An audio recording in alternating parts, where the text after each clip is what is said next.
नमस्कार दोस्तों, देखिए केमिस्ट्री के क्वेश्चन है और ये जो क्वेश्चन मैं यहाँ पे ले रहा हूँ ये हर क्वेश्चन किसी ना किसी एग्जाम में पूछा गया है। तो चलिए देखते हैं question. The only metal which is liquid at room temperature, ऐसा कौन सा मेटल है जो लिक्विड होता है एट रूम टेम्परेचर। हमें पता है कि मेटल जो है वो सॉलिड फॉर्म में होता है, पर ऐसा कौन सा मेटल है जो लिक्विड होता है एट रूम टेम्परेचर, तो है गाइज मर्क्यूरी। इसका सिंबल क्या होता है, Hg। ठीक है, नेक्स्ट क्वेश्चन देखते हैं। विच chemical used in a nail polish remover, जो नेल पॉलिश लगाते हैं लड़कियां, उसको रिमूव करने के लिए जो यूज किया जाता है केमिकल, वो कौन सा होता है, तो वो होता है एसीटोन। इसका फॉर्मूला भी आपको पता होना चाहिए, फॉर्मूला C3H6O। ठीक है, नेक्स्ट क्वेश्चन देखते हैं। The scientist who discover the electron, जो इलेक्ट्रॉन होता है, एटम होता है, एटम के आउटर मोस्ट ऑर्बिट में इलेक्ट्रॉन जो है वो घूमता रहता है और जो बीच में न्यूक्लियस होता है यहाँ पे प्रोटॉन और न्यूट्रॉन होता है। ठीक है, तो इसको इलेक्ट्रॉन को किसने डिस्कवर किया था, तो इलेक्ट्रॉन को डिस्कवर किया था J.J. थॉमसन ने। यह भी पूछा जा सकता है गाइस कि इलेक्ट्रॉन पे कौन सा चार्ज होता है, तो नेगेटिव, प्रोटॉन पे पॉजिटिव और न्यूट्रॉन पे कोई चार्ज नहीं होता, ये न्यूट्रल होता है। नेक्स्ट क्वेश्चन देखते हैं। Handle of pressure cooker is made up of, देखिए जो हैंडल होता है प्रेशर कुकर का, हमारा जो कुकर होता है उसका जो हैंडल होता है, ये कुकर जो होता है इसका जो हैंडल होता है ये किस सब्सटेंस से बना होता है, तो ये बना होता है गाइस बैकेलाइट से। अब ये बैकेलाइट से क्यों बना होता है, क्योंकि जो बैकेलाइट होता है ये बैड कंडक्टर ऑफ हीट होता है, इसी वजह से इससे हीट जो है वो कुकर की ट्रांसफ़र नहीं हो सकती, और जब भी हम उसको पकड़ते हैं तो इससे वजह से हमें जो है वो हीट नहीं लगती, यानी गर्म नहीं लगता, हाथ जलता नहीं, तो इसीलिए बैकेलाइट का बना होता है। नेक्स्ट क्वेश्चन देखते हैं। Soft water and soda water mostly contain, जो सॉफ्ट वाटर है सोडा वाटर होता है, यानी जो कोल्ड ड्रिंक्स हम पीते हैं उसमें मोस्टली क्या होता है, तो उसमें होता है गाइस कार्बन डाइऑक्साइड। इसका फॉर्मूला भी आपको पता होना चाहिए, फॉर्मूला है CO2। नेक्स्ट क्वेश्चन है। Which gas used in cigarette lighter, जो सिगरेट जलाने का लाइटर होता है उसमें कौन सी गैस होती है, तो उसमें होती है butane gas.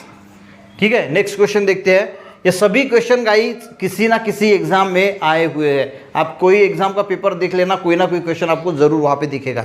Which chemical used to clean the surface of gold ornament, अब ये क्वेश्चन गाइस बहुत इंपॉर्टेंट है। जो गोल्ड के ऑर्नामेंट्स होते हैं उसे क्लीन करने के लिए कौन सा सब्सटेंस यूज किया जाता है, तो सब्सटेंस यूज किया जाता है गाइस एक्वा रिजिया। अब ये एक्वा रिजिया होता क्या है, तो एक्वा रिजिया गाइस एक हाइड्रोक्लोरिक एसिड यानी HCl और नाइट्रिक एसिड का मिक्सचर होता है। ठीक है, तो ये किसका मिक्सचर होता है, HCl और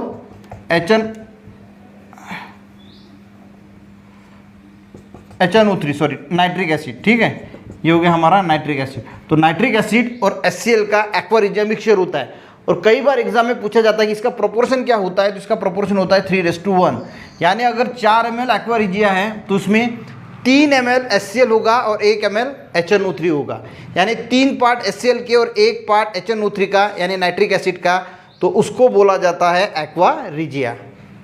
नेक्स्ट क्वेश्चन देखते हैं। Which why bubbles comes when soda lime pieces is deep in water, because जो बबल्स है, देखिए लाइमस्टोन जो होता है जब भी हम वाटर में डालते हैं तो उसमें से बबल निकलते हैं। क्यों निकलते हैं, क्योंकि उसमें से CO2 गैस जो है वो निकलता है, CO2 निकलता है, इसलिए उसमें से बबल्स निकलते हैं। नेक्स्ट क्वेश्चन देखते हैं। Name given to German silver, because देखिए जर्मन सिल्वर जो होता है इसको जर्मन सिल्वर क्यों बोला जाता है, ये क्वेश्चन है।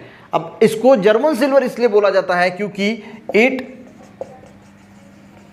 अपीयरेंस लाइक सिल्वर, क्योंकि सिल्वर की तरह दिखता है और इसीलिए इसको जर्मन सिल्वर बोला जाता है।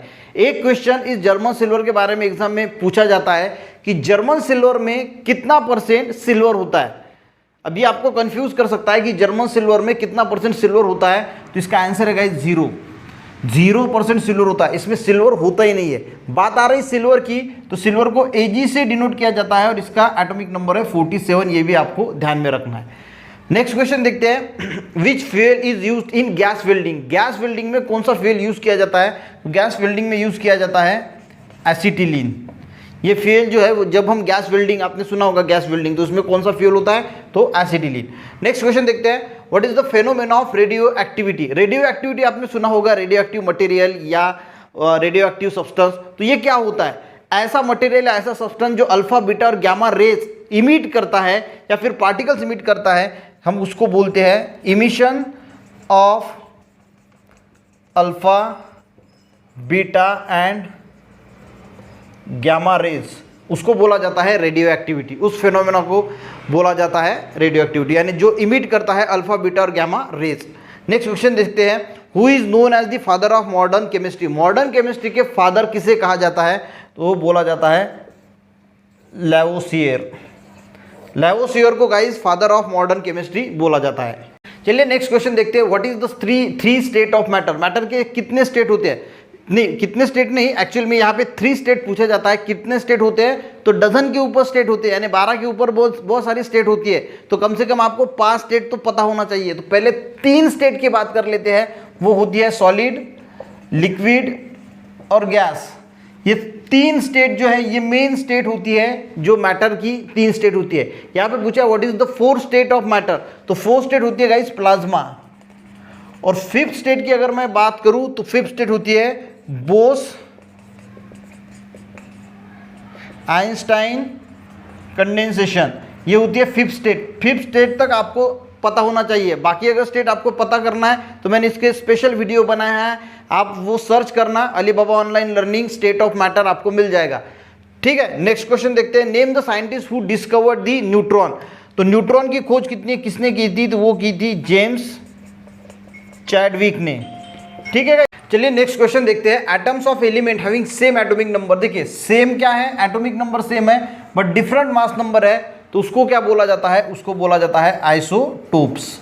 ठीक है, नेक्स्ट क्वेश्चन देखते हैं, freon is used as a refrigerant is chemically known as. जो फ्रिज होते हैं, एसीज होते हैं, इसमें फ्रेयॉन नाम का गैस यूज किया जाता है। ठीक है, और उसका केमिकल नाम क्या है, तो उसको हम बोलते हैं CFC, यानी हम उसको बोलते हैं फ्लोरोफ्लोरोकार्बन। अब ये जो गाइस क्लोरोफ्लोरोकार्बन होता है, इसमें से Cl2 निकलता है और ये ऊपर जाके ओजोन का डिप्लीशन करता है। किस प्रकार करता है वो भी देखते हैं। देखिए ये जो Cl2 होता है, इसका डिसोसिएशन Cl+Cl में होता है, और ये जो फिर एक Cl है, ओजोन का फॉर्मूला क्या है, O3। ये O3 से जाके रिएक्ट होता है Cl और फॉर्म करता है O2+OCl। ठीक है, और उसके बाद ये वाला जो OCl है, ये रिएक्ट होता है फिर से O3 से और फॉर्म करता है O2 twice molecule of O2+Cl, और ये Cl जो है वो फिर से बाहर निकल जाता है, ये फिर से O3 से रिएक्ट करता है। तो एक Cl जो होता है वो लाखों O3 के मॉलिक्यूल को जो है वो डिस्ट्रॉय कर सकता है, और इसीलिए ओजोन का जो है वो डिप्लीशन होता है, और इसीलिए आजकल जो है वो CFC फ्री रेफ्रिजरेंट AC जो है वो यूज़ किए जाते हैं। तो आपको ये भी पूछा जाता है कि रेफ्रिजरेटर में या AC में कौन सा गैस यूज़ किया जाता है, तो होगा फ्रीऑन, या फिर उसको हम बोला जाएगा CFC। ठीक है, नेक्स्ट क्वेश्चन देखते हैं, name the only non metal which show the property of lustre. अब ये लस्टर जो प्रॉपर्टी है गाइस वो मेटल की होती है। लस्टर यानी चमक, क्योंकि मेटल क्या है, उसमें चमकता है, मेटल में ये लस्टर की प्रॉपर्टी होती है। पर ऐसा कौन सा नॉन मेटल है जो ये लस्टर की प्रॉपर्टी शो करता है, तो वो है गाइस आयोडीन। आयोडीन एक नॉन मेटल है पर ये चमकता है, जो लस्टर की प्रॉपर्टी शो करता है। नेक्स्ट क्वेश्चन देखते हैं, ये हमारा लास्ट क्वेश्चन है गाइस। सभी क्वेश्चन हमने यहाँ पे इंपॉर्टेंट क्वेश्चन लिए हैं जो आपके एग्जाम पॉइंट ऑफ व्यू से बहुत इंपॉर्टेंट है और पूछे गए हैं एग्जाम में। Name only the non metal, ऐसा non metal which is a good conductor of electricity. अब guys metal good conductor of electricity होते हैं, पर नॉन मेटल तो गुड कंडक्टर ऑफ इलेक्ट्रिसिटी नहीं होते। तो कौन सा ऐसा एकमात्र नॉन मेटल है जो गुड कंडक्टर ऑफ इलेक्ट्रिसिटी है, तो वो होता है गाइज ग्रेफाइट। ये ग्रेफाइट जो है ये ऐसा नॉन मेटल है, ये नॉन मेटल है पर क्या है, good conductor of electricity. Most important question है, आपको ध्यान रखना है। तो यहाँ पे गाइज हमारे 20 क्वेश्चन जो है वो कंप्लीट हुए हैं। आई होप आपको वीडियो अच्छा लगा होगा, और ऐसी वीडियो के लिए चैनल को सब्सक्राइब कीजिएगा। मैंने इस पर बहुत सारे बायोलॉजी के भी वीडियो बनाए हैं, वो भी सीरीज ज़रूर देख लेना। और ऐसी वीडियो के लिए चैनल को सब्सक्राइब करके एक लाइक करना और दोस्तों के साथ शेयर करना ना भूलना। मिलते हैं नेक्स्ट वीडियो में, तब तक के लिए जय हिंद।